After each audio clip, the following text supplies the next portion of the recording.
everybody. Welcome to the Hallmarkies podcast. We're so excited today. We are here to talk with another of our Hallmark writers. We love talking to the writers of the podcast.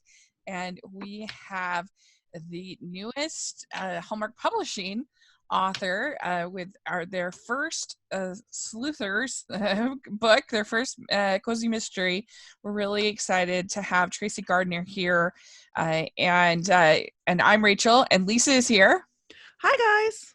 Yes, and Tracy, thank you so much for coming on the podcast. Hi, Rachel and Lisa. Thank you so much for having me. I really appreciate it. You have your first book for Hallmark coming out, the Out of the Picture. And Tracy, why don't you we like to ask our guests, tell us, introduce yourself and tell us a little bit what inspired you to become a writer. Okay, my name is Tracy Gardner. I grew up reading everything, pretty much everything that I could get my hands on. Both my parents were teachers, and I just read voraciously as a kid. And I think I've been writing short stories since probably elementary school. And as a teen, I, of course, wrote poems and angsty song lyrics and short stories. That's amazing. And I somehow, I'm a registered nurse in my day job, but I never really stopped writing. And I started writing my first manuscript after my second child was born. And I don't think I could ever not write. So the progression kind of into an actual book length story just was already kind of there. And I always loved mysteries. I think I read every Nancy Drew, every Hardy Boys, everything that I could get my hands on that had a little bit of a intrigue, a little bit of suspense. So I think this was just kind of it was a lot of fun, and a lot of it just felt natural to me. So you were a type of kid who was always kind of scribbling down stories and things like that? Yeah, always, which I'm sure my parents loved as teachers. they encouraged that. Mm-hmm. And we were always at the library. I remember probably like a lot of kids going to the library and checking out, I think it was 10 books every 2 weeks, and it was never enough. And it was always this like horrible sadness when they get like halfway through the second week and there were none left to read. So, yeah. Did you have particular favorites that you were, like a series that you were really, really into, or? I think I kind of went through the stages. So I loved the Judy Blume books when I was probably late elementary and then through junior high. And somehow I progressed to Stephen King, and he's just a genius. I know, he's just amazing. And it's not, I don't think I really love his stories so much because of the horror aspect, but because of the characters, the way that he kind of paints the whole picture, and you feel like you're in this real story. So, but I read everything, even now. I love romance. I love just women's fiction, cozies, everything. I know it is probably different with mysteries, maybe, but are you a pantser or a plotter? I mean, does the fact that it's a mystery allow for that kind of thing, or do you really have to like plot throughout? I think I've evolved more into being a plotter. I didn't start out that way, but it just works better. So now, and it's funny because in my writing classes and in school, I hated the structured outline. I mean, that was just painful for me when you had to sit down and put all the little intricate details and sections, and everything was very, very already kind of just laid out in front of you. I never liked that aspect, but now when I'm coming up with like a story idea, it's my roadmap. So I always know the beginning and end. And then I at least try, before I start writing that first paragraph, I at least try to put the major plot points. And I love the detours as you're writing, and you get, through several chapters and maybe something comes up that you didn't plan for. Sometimes it's a complete mess and I have to cut it, but sometimes it ends up being great and it contributes to the story. So I think I'm probably like 75% plotter, 25%. But you go with the Answer, flow, yeah. and you're like, hey, if it takes me here and it works, it works. I get it. Yeah. That's Sometimes awesome. the characters they decide what they're going to do with the story, and you don't have a lot of control. That's the best thing. I mean, I'm just so fascinated by the whole concept of it. I just love it. I just love the fact that I love it. authors in their minds have all this other subtext going on because you're trying to plot out other. I just, oh my gosh, the whole thing just fascinates me. I love it. It's my favorite. Yeah. So this is the first cozy mystery that Hallmark Publishing has done. How did you become involved with it? How did they find you?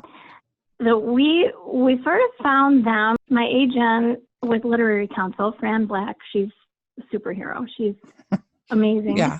She came to me with the idea about a year and a half ago to, she kind of, I think she emailed me and said, hey, what do you think about sending a pitch to Hallmark Publishing? And it sounded like a completely crazy idea. Like, how could I ever, that's big. Like, how could I ever do that? But also like, sure, why not? What do I have to lose? She kind of hit me at the perfect point after several years of writing, where I was just about at the point where I felt like I might have to just make the decision to start just writing for myself, because I've tried to quit writing and it doesn't go well. So I need to write, but publishing is difficult. It's a long and twisty road is kind of how I think of it. Mm-hmm. And when she hit me with the idea, I thought, I have absolutely nothing to lose. Let me see what I can put together. And I ended up falling in love with the characters. So I really wanted to write the story. So I'm thrilled that I had the chance. Yeah. So your agent contacted Hallmark with the idea of doing a cozy mystery. Yep. She sent them a pitch that I had come up with, and obviously fine-tuned and stressed over. So, and I think they liked the concept, like right from the get-go, but obviously, seems like there's always revising and rewriting and fine-tuning. I think that's just part of the process. And it's Hallmark. They know their stuff. They know what people love. So I had no problem at all with any of that process. Yeah. Very cool. That's great. Mm-hmm. So how's the process? You said that you have to be a 75% plotter, but how do you keep all of the red herring straight, the make sure you're getting the clues right for the big reveal kind of a thing? How do you so do many that notes. So many notes. Yeah. I have, my memory is terrible, so I have so many notes to myself to keep it all straight. I have to, and pretty much everything is on my laptop, but it helps. So I have notes on each character, notes on the red herrings, little notes about make sure to insert this little tiny, maybe a little clue or a little tidbit in this chapter and that kind of thing. So that was, a lot of that was a learning process for me too. I'm a rookie, and I'll admit it. I'm always trying to learn. Mm-hmm. Right. I always envision some big murder board where you just have all these strings and, and Post-its and pictures and scribbled out things, and it's all just a mishmash. But for you, it makes sense. But anybody else that sees it would be like, "What is happening here?" But I thought it worked really well. I think I've seen, other authors, their little ideas. I think I saw something that J.K. Rowling posted once, where that's almost exactly what her thought process looked like. But again, anything I try to do with pen and paper, it just doesn't, it's not helpful to me. Right.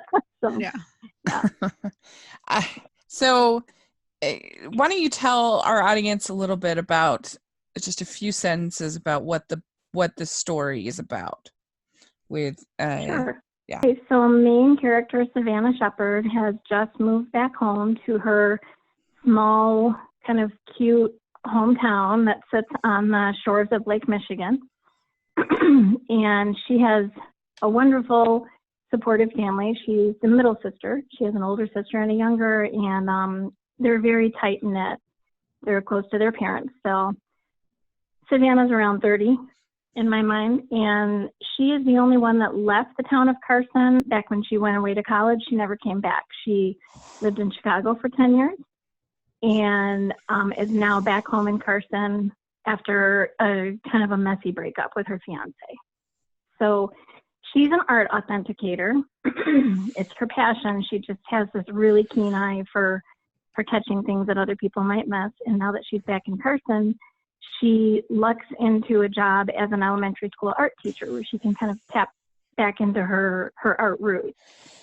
And during the process of kind of reacclimating, she's only been back in town for a couple of weeks. When we meet her, she visits her adopted grandmother figure, Caroline Carson, who is the town matriarch, and ends up falling into a murder mystery as a result of something that she witnesses happen while she's visiting Caroline.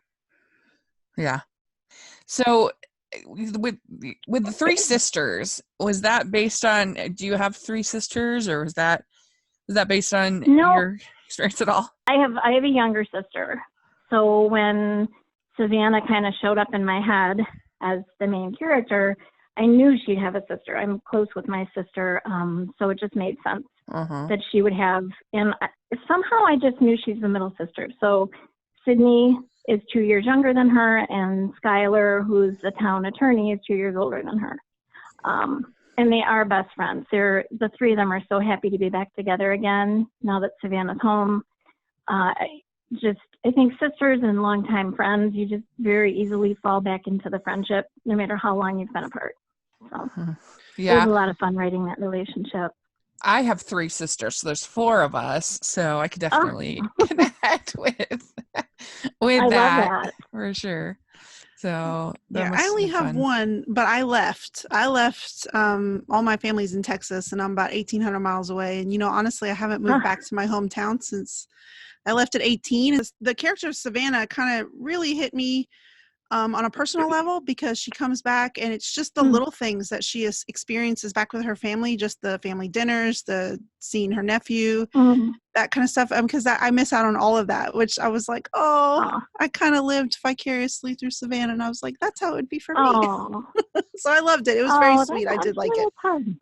Yeah. Good. I'm so glad to hear that. That's great. Yeah, and the sisters were different enough to feel believable, but similar enough to feel like sisters. My siblings were all very different. All of us. We're just a really weird, interesting mix of people, but we all at the core have that, obviously that love, since we're family. Yeah. And there's certain things, like the way we kind of analyze stuff, even though we come to really different conclusions, that it's like, okay, you're a Wagner. That's hilarious.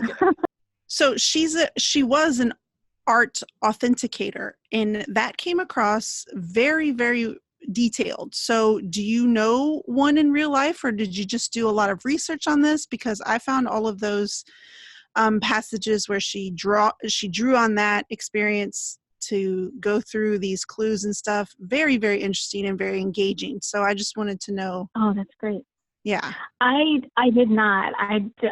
Honestly, I don't know. I didn't know anything about the process. I did a lot of research. Wow. And it was fascinating. It was really interesting. I didn't mind that part at all. A lot of times writers have backstories for their characters and things that never make it into the book, just things that I know about them. And I think in my mind, the three sisters spent a ton of time at Caroline's house. Growing up, she was kind of like their grandmother, and Caroline has an extensive fine art collection. Savannah grew up just soaking all of that in. She was basically educated by Caroline and her husband about all of the art. So she took that love of art and made a career out of it in Chicago, but she was always an artist at heart. Awesome. So then coming back to, small town, middle America, there's I'm sure she could. There's Detroit and Lansing and Michigan, which have just amazing art centers. She wanted to live and work close to home. So the art teacher part of it was it made sense to me. Mm-hmm. And then she also is finally kind of dipping her toes back into her actual artist kind of feeling, where she decides to paint. Caroline hires her to paint a mural, and she's so happy to finally be painting again, because that was kind of on the back burner for so long. But yeah, I didn't know anybody who works in that field, but it's really fascinating. Yeah, it was pretty awesome. Now I have to ask really quickly. We know the name, well, I would say a lot of people know the names Matisse and Monet and stuff, but the other artists, yeah, were those made up? I had a lot of fun making those names I was up. going to say, because I was like, I don't recognize, but Yeah. I do enjoy museums, and I do go pretty semi-regularly, but I thought, okay, I'm not that into the art world, but they sound, I thought, I got to ask her if those are made up, because those are great names. I loved them. Yeah. Thank you. I played around a lot with the names. I was happy with the ones that I finally came up with. And of course, you have the Monets and the Matisse. I had some recognizable names in there too. It was awesome. I was like, oh, Minkoff. Great. I just loved it. Oh, good. Oh, I love that name. Thank you. But the and art, his first name had to be Sergey. That just kind of, it all just really worked. I loved it. but the art authenticator thing is a really interesting thing, because I remember reading about there was a painting of Mary Todd Lincoln that was in big New York museums and was actually originally purchased by the Lincoln family descendants. Like, they thought that this was a real painting of Mary Todd Lincoln, and it kind of looked a little bit weird, but enough that it looked like her. And I guess they were going to preserve it or something like that. And the authenticator, the guy, he realized that there was another painting on top of the painting, like he said in the book, and he started to do his thing, and he figured out it was actually a whole different woman, and going all the way back to the Lincoln family, that this thing had been sold as a fraud. And there was a whole lore around the painting that supposedly Mary Todd had it painted, but she didn't get to give it to the president before he was killed, and all this stuff. And the whole time it was a fraud. And I was like, wow, that's crazy. Mm-hmm. So it's a really incredible. Yeah, it's a really interesting thing. Yeah, and I think there's more of that than we even realize. My agent helped with a lot of the research, and she came up with these really cool words. That's where the pentimento comes in. Yeah. Where you can discover a completely different painting under a painting. A lot of times, artists were poor. Artists are poor sometimes, and they would paint over their own canvases. But sometimes it was just a completely different artist, or it's a forgery that's painted over something else, and that's what ends up finally betraying the painting that people think is real. It's really, really interesting. Yeah. Yeah. And I don't want to make this come off the way it's going to sound, so I apologize, because I love cozy mysteries. I really do. I love cozy mysteries, but after a while, I can only read so many bakers and so many,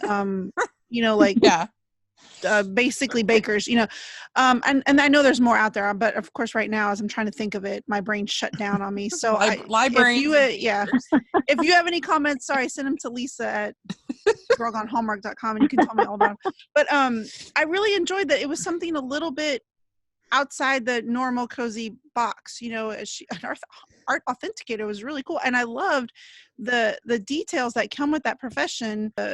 Looking for clues and looking for ways that something is not right. I love how that played into the actual mystery side of it. I just thought it was a really cool connection, because sometimes it's a stretch about why this person in this profession would really be interested in somebody dying. Right. Yeah.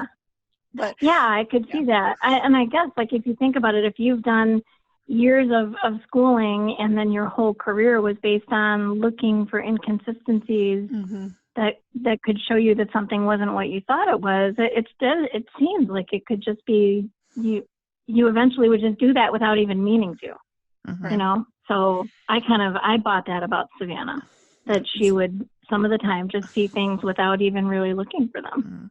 So you have Sydney and Skylar as well. And are you planning on, if you do future books, having them be the lead in in certain books? To have Skylar have a story, or is it always going to be Savannah? We did. I wasn't sure at first how that would go. I talked with Tracy Donovan as the Hallmark publishing editor, and she's just incredible. I think she's like secretly 6 different people in one body. Right. So much. I can totally believe that. Yeah, no. But so we talked about whether a different sister should drive each story. But I think what it ended up being is really Savannah's the main character. She's the one that has this kind of innate talent for spotting things that other people might miss. So she'll be the lead in like every future story, but she needs her sisters because they each bring something different to the table that she doesn't have.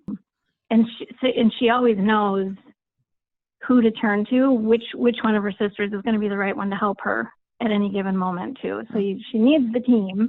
And then you have Dr. Aidan Gallagher, who she definitely, by the end of the book, she sort of relies on him too to help with a few things as she's trying to figure everything out. And he's happy to help. In all fairness, by the end of the book, I relied on Aidan a lot because he was very dreamy. And I was like, yes. And in my mind, I know we might play this. I mean, maybe we'll talk about this later. But in my mind, I kept seeing Chris McNally. Yes. And I was just like, oh, okay, yeah. I know it wasn't an exact description match, but I just kept seeing that. And because he's tall too. And I was just like, oh, this would work. So it all like worked for me. Yeah. And I kept seeing Jack Carson as Jack Turner, which probably just because their names, but that's who I kept seeing as. But anyways, that's neat. That's so interesting. I love hearing that. I think everybody has a little bit of a different image in their head as they're reading, and I love that. I love the different takes. They were so much fun to write. I love, all of them. But Aidan, Jack, the girl's dad, I just had so much fun writing the men too. Yeah, I had a crush on their dad. I was like, hello, because I'm closer to his age probably than Aidan. So I had a crush on him. Yep. Old Harlan. Yeah. I did too. Yeah, Aidan was really dishy. I really enjoyed his like just his sort of like deep voice. You could kind of picture it and being like, I don't know, just his kind of aloof nature was really fun. Like, what are you doing? Yeah, he definitely, you could, like, as I was writing scenes, Savannah, you could tell, I felt like as I was writing her, anytime Aidan went into her room or if he was near, he always kind of kept her on her toes. He just feels different. She feels differently when he's around. And rightfully so. But I think Chris McNally is a great choice. I think that they should definitely do that if they make them. Yes. For sure. The only other person I thought of was possibly Victor Webster. I thought of. I'd be okay with that too. That's totally fine. Yeah, definitely. Oh, that's so much fun. Did you have people you were thinking of for the sisters? I think when I started out, I did, but then by the time I got halfway through, and then with edits and revisions and everything, I have these pictures of them in my head and they're just their own people. Yeah. I know what they look like. Savannah's a brunette, and Sydney has this beautiful long red hair, and she's a little bit of a free spirit. Skylar, the lawyer, is always put together. Some of the scenes when I was writing her, there were a few different actresses that I could picture, but she always looks great. She's always put together. Her hair is always perfect. She's blonde. So yeah, I think you can't help but getting images in your head as you're writing them. But I love the idea that everybody has a little bit of a different take out there. Did you have Lisa, somebody you pictured as the sisters? No, because I always picture the lead as me. So that way I can be the one ending up with the lead guys. So yeah, I always just picture him as me. Well, I'll tell you who I think they should cast as Savannah. She has blonde hair, but so you'd have to, I guess, change that. But I think Brittany Bristow. Okay. That's a good idea. Perfect. Oh, yeah. Right? Yeah. Yeah. That would be, she'd be great. totally see that. Yeah, that's good. Yeah. Oh, she could pull that off. Yeah, she would be so good. She would be really fun. Yeah, and the other sisters, I mean, I think Fiona Vroom would be a good a good for this, for Sydney, for the redhead. Oh, She would be yes. good. Okay, yeah. And I love her. So yeah. yeah, she's really, really good. And I don't know who would play Skylar. She's the one we got to know the least out of the three. So. Yeah, she did have kind of the smallest part. We'll get to know her more, though. I promise. Yes. Oh, good. That's okay. good. That makes me happy to know that. A short break from our talk with Tracy to talk about our sponsor for this week's episode. We're so delighted to be talking about Care of again. This Woo-hoo. is the second time they've been a sponsor of our podcast, and they are a company that sends that you're able to order vitamins and protein powders and other things from their website. You can get 25% off your first order with code Hallmarkies and takecareof.com. So Lisa, have you had the chance to try out some of the products from Care of? I have. I mean, I got my box, and first of all, I was very excited to open the box. And first thing that hit me was my name. Hi, Lisa, which I thought was absolutely adorable. Yeah, on and the then, product. On yes, the little, and then the lid, like the actual box, and then you open it up, and then all the products have your name on it. Like even everyday vitamin pack says, "Hi, Lisa," with a little quote, which was so cute. Now, I'm a protein powder person, anyways, and so that was my first like beeline for that. Mm-hmm. And been drinking in the mornings. And I will say this, like I said, I've had a lot of experience with protein powders, and this is by far one of the smoothest and creamiest protein powders I've had ever. Yeah. So if that's your bag, y'all, then jump on board, because I'm not kidding. This is one of my favorites. Well, and they have an online quiz that helps you sort of figure out what products will be the most helpful for you. And like I said, you can get 25% off your first order at takecareof.com with code Hallmarkies. So check that out and let us know your experience. Can I ask you real quick, do you have a set number of books that you're leading to, or you're just going to see where it takes you? Like, do you already have other stories kind of not really plotted out, but well, I do. I have the next two. I know vaguely what happens. I know everything that happens in book 2. Because I've just started that one. And Hallmark they gave the official, they want to move forward on book 2. So I'm so excited about that. That's awesome. Stacey Congratulations. said I could say that. Yay. So I know, I'm really excited. That one is, the working title anyway is Behind the Frame. I'm super excited about the plot of that one. We meet a few more people from Carson. We learn more about Skylar, and Sydney will get her own sort of little storyline. But Savannah's still the lead. And I have book 3. I have the general idea for book 3. I think I could write them forever. I feel like I know them. And I think the possibilities are endless. So it's just a lot of fun. You know who also would be a great Savannah is Jen Lilly. Right? Oh, yeah. She would be great. Oh, my gosh, yeah. You could have Yeah. Jen Lilly, Fiona Vroom, and Brittany Bristow as the 3 sisters. There you go. That's great. I can picture that. Yep. Great. You're Perfect welcome, casting. Hallmark casting. Yep. Yeah. You made it easy. That's so exciting. Congratulations. So Thank I was you. wondering, with Caroline, was she at all based on your grandma's or somebody you knew, or? She actually, I'm a home care nurse, and I work mostly with the geriatric population, so I do home visits, like after surgeries or after hospital stays. Mm-hmm.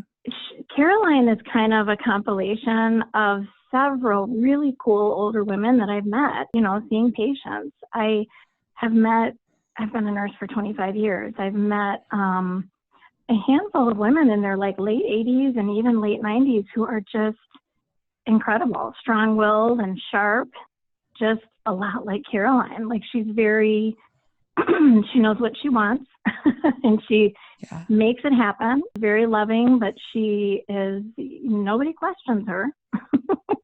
She's just, she was very easy to write. I think she's definitely a combination of a few of my older patients over the years. I loved her. She put her foot down and everybody was like, oh, okay, never mind. And I like how they all kind of pushed each other like, no, you go tell her because she'll listen to you. No, you go tell her. That was so fun. Yep. I think we all know somebody like that too. And I mean, I'd like to think that if I hit 90, I would like to be like that. You know, this is how it is. Yeah. No one's going to question me. This is what will happen. So, I feel like I've earned my ability to say, no, I want it this way because I'm 90. Yeah. Right. Yeah. I have always figured that there's like a certain age where you decide whether you're going to be cantankerous or sweet, one or the other. And the old people in my life, they chose different. Some of them chose different paths. Two of them kind of chose more cantankerous path. Others chose to be sweet and adorable. And it's kind of like that old Seinfeld bit where he's like, what age do you get where you just stop looking backwards when you pull out of the driveway? Right. It's like, I'm coming back. Yeah, I just don't care anymore. Yeah. Yes. Yeah, I think she's sweet. She really loves the sisters. She can pull out the cantankerous card if she needs to, and everybody knows that. I think the perfect Caroline when they do the movie would be Paula Shaw. That's what I was thinking. Right? Oh my gosh, we both had the same actress in mind. I love that. Yes. Although she's young for Caroline, but still, they could make it work. She's 78. Yeah, but that's not 90. Oh yeah. But she can make her look really old, like a Holiday in Handcuffs. She looks really old. Yeah. In that movie. Well, and Caroline in my mind was very my own okay, you asked if she was based off my grandmother, and she really isn't. But my grandmother, she died at 89, and until the day she died, she always had her lipstick on. She always had her little flower in her hair, and she was a very pretty 89. She just took care of herself her whole life, and she took care of everybody around her, and she didn't look. So I think in my mind, Caroline's turning 90. She's announcing it and celebrating it. But she doesn't look 90, and she definitely doesn't act 90. Oh, I love that. That's great. I love that. Yeah, both my grandmas, I actually lost both my grandmas this year, but they both of them kept their they both kept their youth pretty long. They both lived into their 90s. And were pretty impressive. But yeah, Caroline was a fun character. I liked her sass. That's what it is. Yeah, that's a good word. Yeah. Do you have any favorite artists that you particularly like? And you talked a lot about different ones in the book. Just curious. I love Monet. I don't really have. Maybe I should have a favorite. I don't have a favorite. I made my daughter go through a few museums with me last summer when we went to New York, and I know she ended up loving it too. I always love Van Gogh, but I don't have a favorite. There's too many. There's just so much beautiful art. Right. Well, now I see.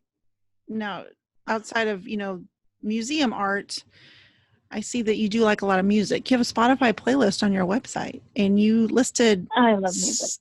You listed several musicals within this book. So, are you a fan of musicals, or? I love musicals. I haven't seen enough. Yeah, I really, and that was kind of a late in life thing. My daughter got into drama in high school and ended up kind of pulling me after her into it, as far as being a viewer. And we saw Hamilton in Chicago. I took her to New York after she graduated high school. That was our gift to her. So she and I got to go to Manhattan and we saw Be More Chill. I don't know if you've heard of that one, but Heard it of was it, yeah. incredible. Oh my gosh, I wish I could see it again. And Wicked was her first musical years ago in New York. I need to see more, but Savannah is a huge musical fan, and she gets that from me. I was gonna say. That's awesome. That's such a fun memory for you and your daughter. Oh, it was great. Everything about that trip was perfect. It was awesome. It was too short, but I think maybe that's the way to leave New York is, when you're not quite ready to leave. Right. We go in semi-regularly. Just being in Connecticut, we can kind of hop on a train and be there, and I always love it when I'm there, and then I'm always sad when I leave, and then I come back to Connecticut and I'm like, oh, it's really quiet here. This is nice too. Yeah. Because it's so fast and so loud. I mean, it's great. It's fantastic. I love it. But then I come back to Connecticut and I'm like, oh yeah, it's super quiet here. This is nice too. Yeah. You need both. It's another one of those backstory things. I think when I was creating all the characters, Aiden, Dr. Gallagher, he's from New York. He was born and raised there, and he ended up in Carson. But yeah, somewhere along the line, I think they're going to end up talking about musicals, and I don't know if eventually Savannah might end up, maybe he'll take her back to New York. I don't know. I don't know what I have to map out a lot of their friendship. See where it's going to go. But I mean, I think they'll kind of discover that they have this sort of shared love, musicals and musical theater. And that's something I don't think she's even discovered about him yet. Okay, well, if I wrote fan fiction, then I would do a one-off of Aiden and Savannah going to New York. So, because that would just be there you go. Someone should write that. Yeah. Well, I'll get the fan fiction started. Talking about music, does it contribute to your writing? Like, do you write with music on, or do you like? Yeah, I can't write, and I always have to have something. I have to have music going when I'm writing. I can't have music when I'm editing or revising. If I'm doing, anything major with the storyline, it has to be quiet. But when I'm writing, I have to, and the songs that I play or the artists that I play change with what I'm writing. If I'm writing a sweet scene between a couple characters, or if I'm writing a really high tension scene, like there's a car chase in the book, that was a whole different kind of music in my Spotify playlist. So I don't know if that counts as writing time, me picking out the songs that I'm playing as I'm writing the scenes, but I like to think it does. Of course it does. It's part of the process. Yeah. Yep.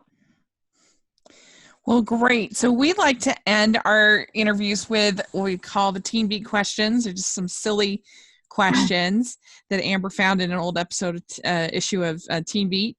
And so here we go. First question is, what is the best ice cream flavor? Chocolate with all kinds of chocolate stuff in it. It can't be plain chocolate. And I don't have a favorite, but like as long as it's chocolate and it has chocolate things in it, then I'm good. Yeah. That sounds good to me.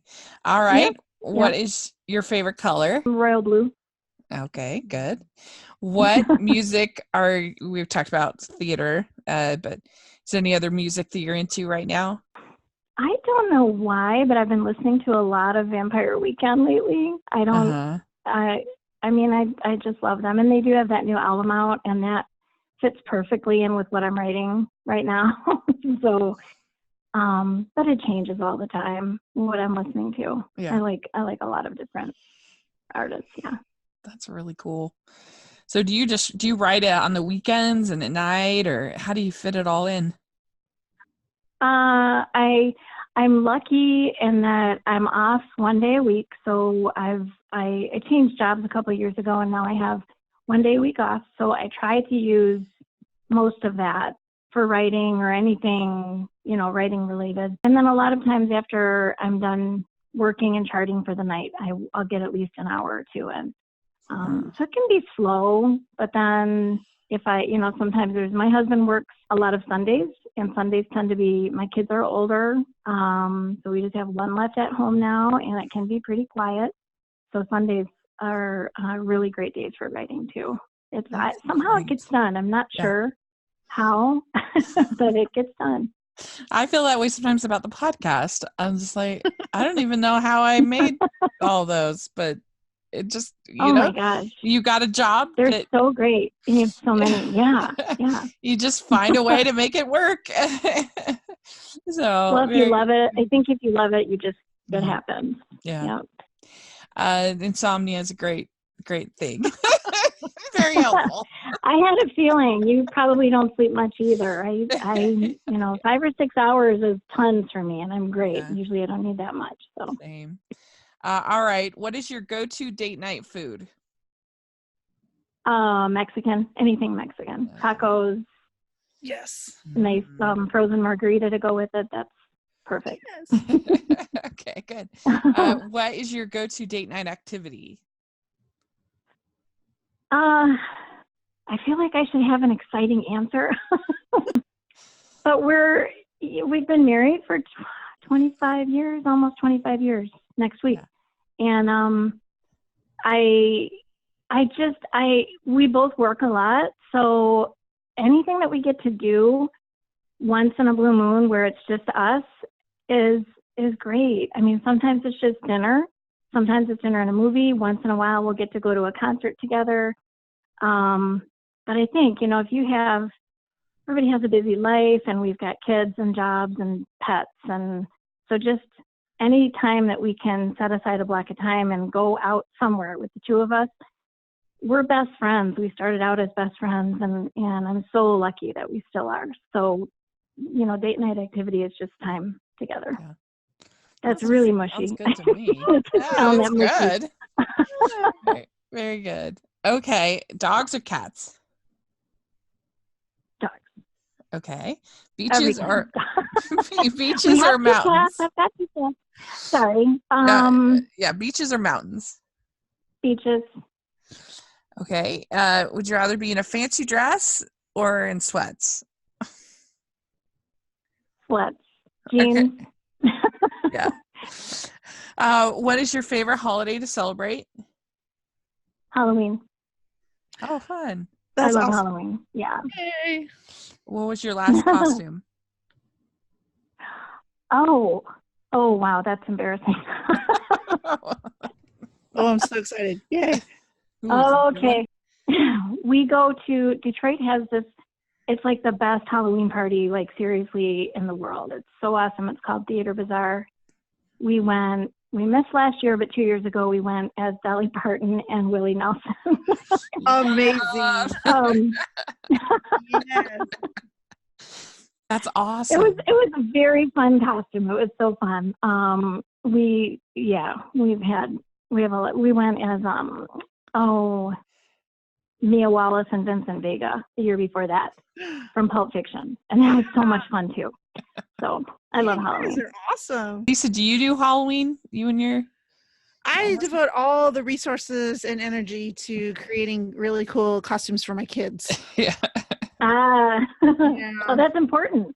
You have to raise them right. Well, they're still at that age where it's like super. I mean, not that it's not important for me, but if they're at that age where it's super important for them to have a really good costume. And since we just walk around behind them, I'm like, I need to be comfortable while I walk around.